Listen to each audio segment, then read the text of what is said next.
Capítulo 7. Piensa en lo que estás pensando.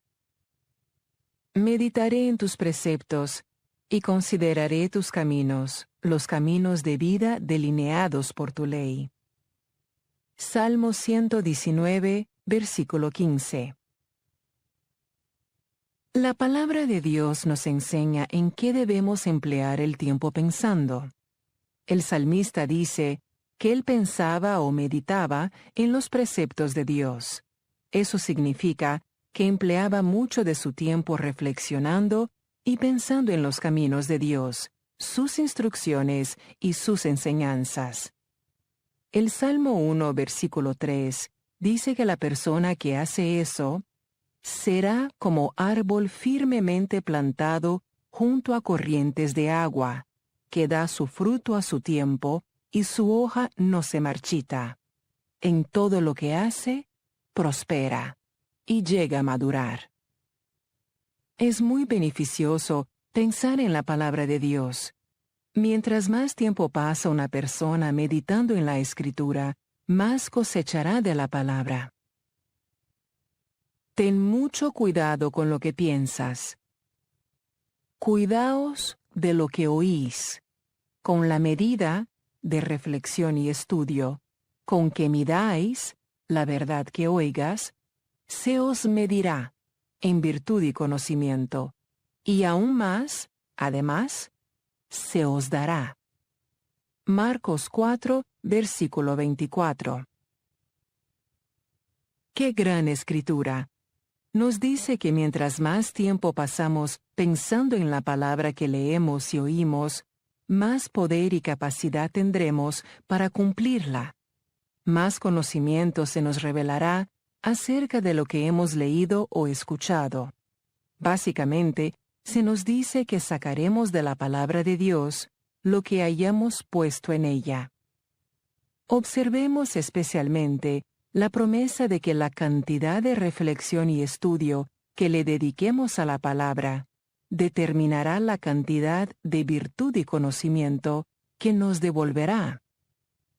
El Vine's Expository Dictionary of Biblical Words dice que en ciertas versiones de la Escritura, la palabra griega dynamis, que significa poder, se traduce como virtud. De acuerdo con Strong's New Exhaustive Concordance of the Bible, otra traducción de dynamis es aptitud. La mayoría de la gente no se sumerge en la palabra de Dios muy a fondo. Puede ser que escuchen cintas de sermones o lean la Biblia ocasionalmente, pero no se han dedicado a hacer de la palabra una parte muy importante de sus vidas, inclusive dedicar tiempo para meditar en ella. La carne es básicamente holgazana, y mucha gente quiere conseguir algo a cambio de nada, sin esfuerzo de su parte. Sin embargo, en realidad, ese no es el modo en que eso obra. Lo repetiré. Una persona sacará de la palabra lo que esté dispuesto a poner en ella. Medita en la palabra. Cuán bienaventurado, feliz, afortunado, próspero y envidiable es el hombre que no anda en el consejo de los impíos, siguiendo su consejo, sus planes y propósitos, ni se detiene, sumiso e inactivo, en el camino de los pecadores, ni se sienta, a descansar y relajarse, en la silla de los escarnecedores y burlones, sino que en la ley del Señor está su deleite, y en su ley, los preceptos, instrucciones y enseñanzas de Dios, medita, reflexiona y estudia, de día y de noche. Salmo 1, versículos del 1 al 2. De acuerdo al diccionario enciclopédico Salvat, el término meditar significa aplicar con profunda atención el pensamiento a la consideración de algo, discurrir sobre el modo de conocerlo o conseguirlo. El Vine's Expository Dictionary of Biblical Words dice que meditar significa, sobre todo, preocuparse por, atender a, practicar, ser diligente en. El principal sentido de la palabra es poner en práctica, ponderar, imaginar, premeditar. Proverbios 4, versículo 20 dice: Hijo mío, presta atención a mis palabras, inclina tu oído a mis razones. Si ponemos Proverbios 4, versículo 20, junto con estas definiciones de la palabra meditar, vemos que atendemos a la palabra de Dios al meditar en ella, al ponderarla, al sumirnos en la contemplación de ella, al ponerla en práctica o practicarla en nuestra mente. La idea básica es que si deseamos hacer lo que dice la palabra de Dios, tenemos que dedicar tiempo a pensar en ella. ¿Recuerdas el viejo dicho, la práctica hace la perfección? No esperamos en realidad ser expertos en cosa alguna en la vida sin mucha práctica. Así que, ¿por qué habríamos de esperar que el ser cristiano fuera diferente? La meditación produce éxito. Este libro de la ley no se apartará de tu boca, sino que meditarás en él día y noche, para que cuides de hacer todo lo que en él está escrito, porque entonces harás prosperar tu camino y tendrás éxito. Josué 1, versículo 8. Si quieres tener éxito y prosperar en todos tus tratos, la Biblia dice que tienes que meditar en la palabra de Dios día y noche. ¿Cuánto tiempo dedicas a pensar acerca de la palabra de Dios? Si estás teniendo problemas en algún aspecto de tu vida, una respuesta honesta a esta pregunta pudiera descubrir la razón para esto. Durante la mayor parte de mi vida, no me preocupé de pensar en lo que yo estaba pensando. Simplemente pensaba cualquier cosa que se me apareciera en la cabeza. No se me había revelado que Satanás podía inyectar pensamientos en mi mente.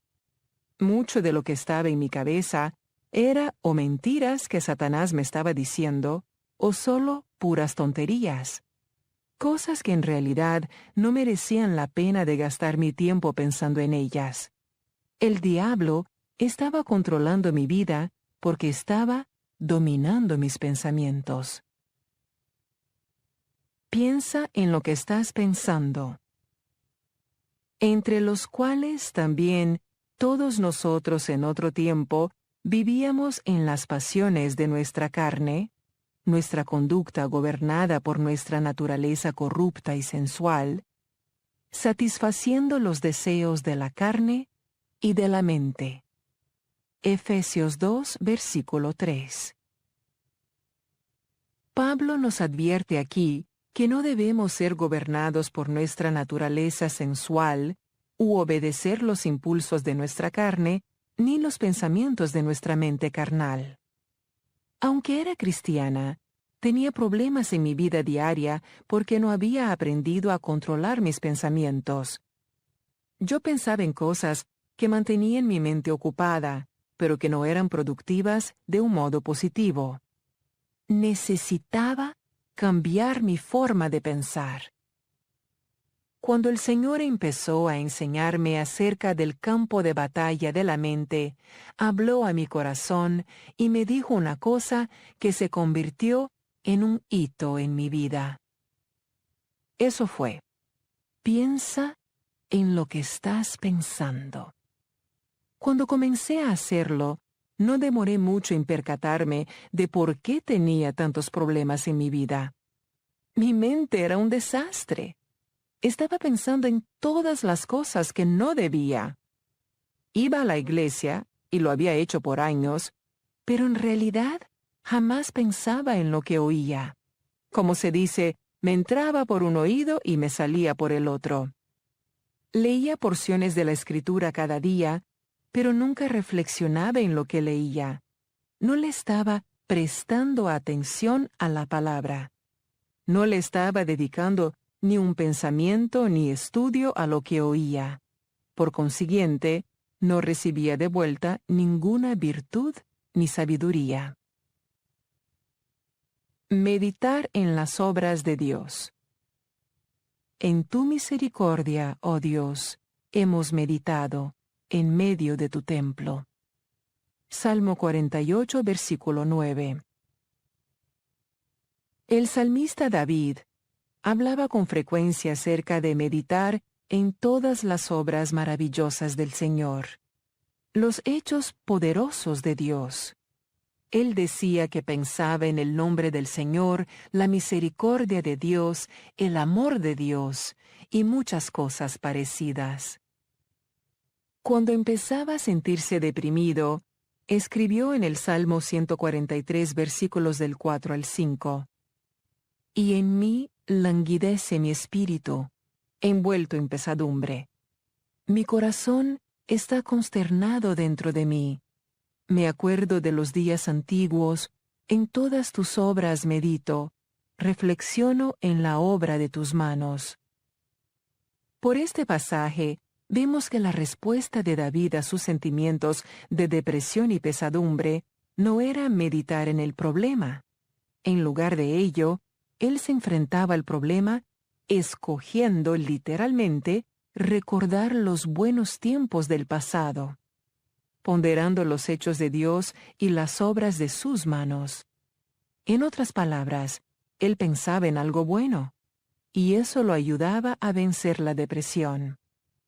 Nunca olvides esto. Tu mente desempeña un papel muy importante en tu victoria. Sé que es el poder del Espíritu Santo, obrando a través de la palabra de Dios, lo que trae la victoria a nuestras vidas.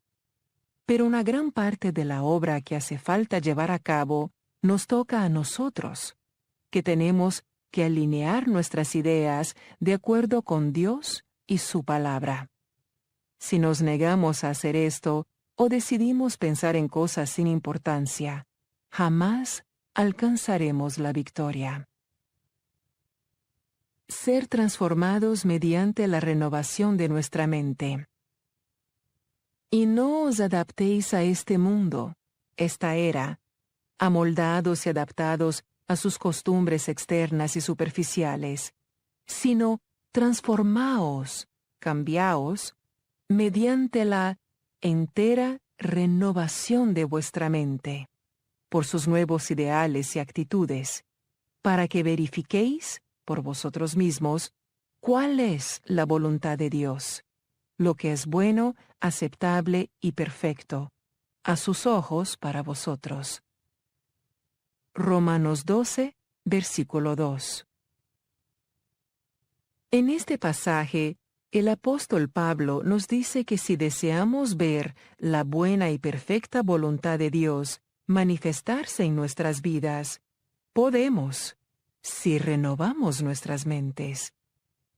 ¿Renovadas a qué?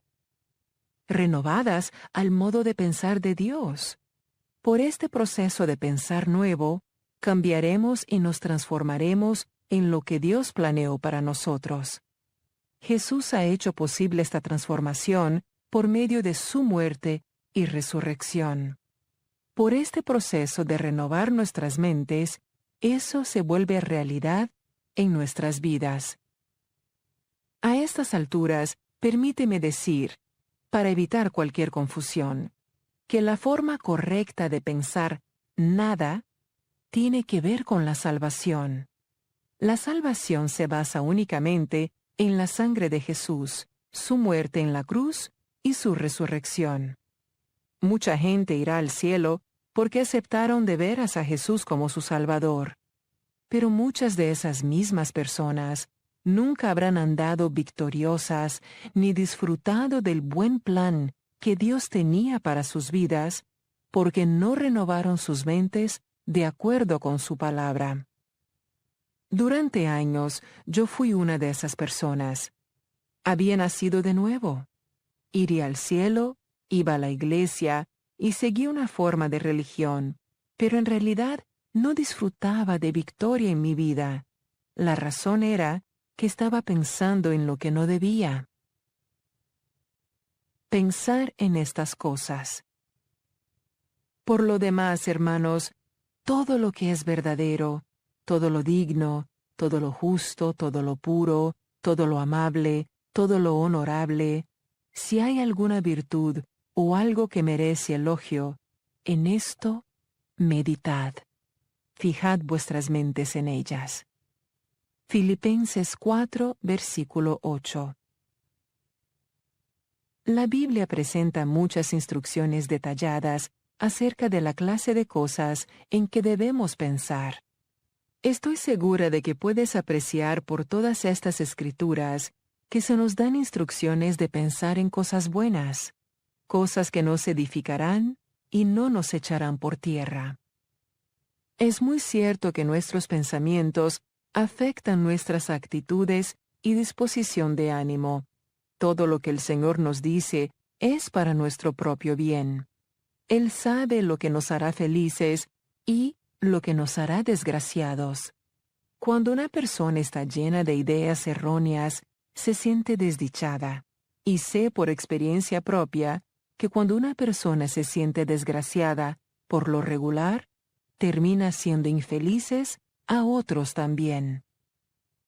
Debes hacer un inventario periódico con regularidad y preguntarte, ¿en qué he estado pensando? Dedica algún tiempo a examinar tu vida interior. Pensar en lo que estás pensando vale mucho, porque Satanás acostumbra a engañar a la gente para que piense que el origen de su infelicidad o sus problemas es algo diferente de lo que en realidad es. Él quiere que piensen que son infelices debido a lo que sucede alrededor de ellos, sus circunstancias. Pero la desdicha se debe en realidad a lo que está sucediendo dentro de ellos, sus pensamientos. Durante muchos años, yo creí realmente que era desdichada por las cosas que otros hacían o no hacían. Le echaba la culpa de mi infelicidad a mi esposo y a mis hijos. Si fueran diferentes, si atendieran más a mis necesidades, si me ayudaran en la casa, entonces pensaba, yo sería feliz.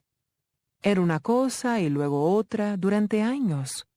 Al fin enfrenté la verdad, que era que ninguna de estas cosas tenían que hacerme infeliz si yo adoptaba la actitud adecuada. Mis pensamientos eran los que me hacían desdichada. Déjame decirlo una vez más. Piensa en lo que estás pensando. Puede que localices algunos de tus problemas y te encamines a la liberación muy pronto. Segunda parte. Las condiciones de la mente. Introducción.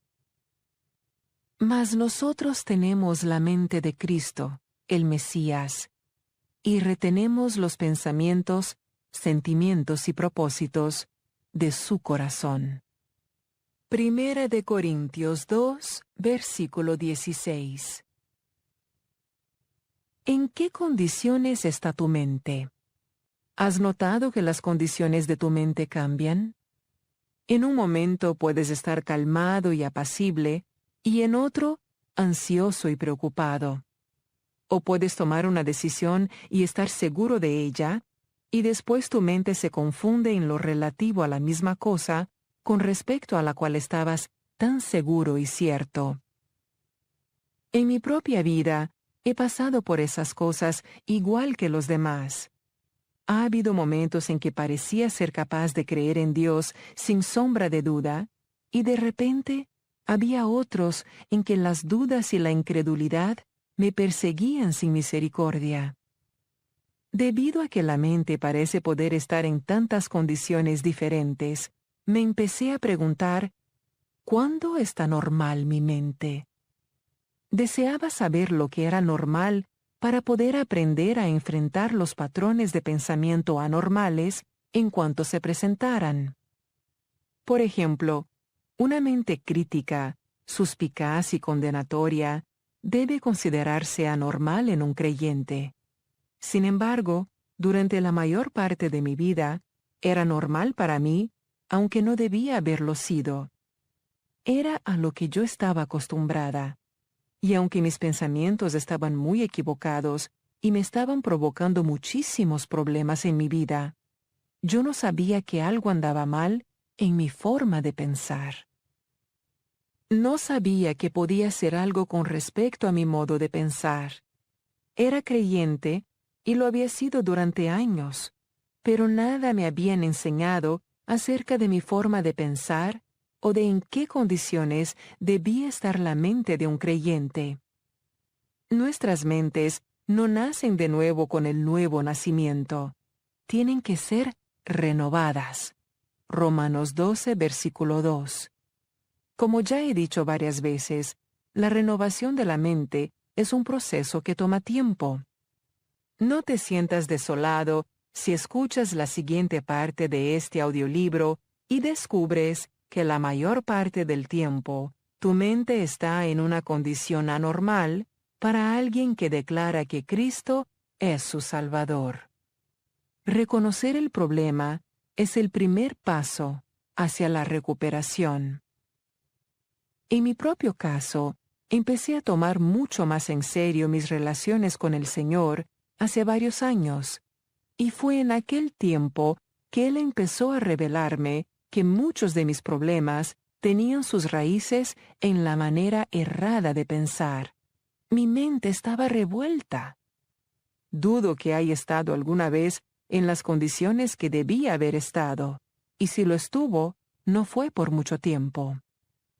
Me sentía abrumada cuando empecé a ver a cuántas cosas erróneas era adicta. Intentaba echar a un lado los pensamientos equivocados que me venían a la mente y estos volvían de inmediato. Pero poco a poco llegaron la libertad y la liberación. Satanás combatirá agresivamente contra la renovación de tu mente, pero es vital que sigas inexorable hacia adelante y permanezcas orando y estudiando este asunto hasta que obtengas una victoria contundente. ¿Cuándo tu mente está normal? ¿Se supone que vague por todas partes o tú debes ser capaz de enfocarla en lo que estás haciendo? ¿Deberías estar alterado y confundido o apacible y razonablemente seguro de la dirección que debería estar tomando tu vida? ¿Debería estar tu mente llena de dudas e incredulidad? ¿Deberías estar ansioso y preocupado, atormentado por el temor? ¿O el privilegio del Hijo de Dios es echar todas sus cargas sobre Él? Primera de Pedro 5, versículo 7. La palabra de Dios nos enseña que tenemos la mente de Cristo. ¿Cómo tú crees que haya sido su mente cuando vivía en la tierra, no solo como Hijo de Dios, sino también como Hijo del Hombre? Prosigue orando sin desmayar hacia la siguiente parte del campo de batalla de la mente. Creo que te abrirá los ojos ante los patrones de pensamiento normales y anormales, para quien es un discípulo de Jesús y está determinado a andar victorioso.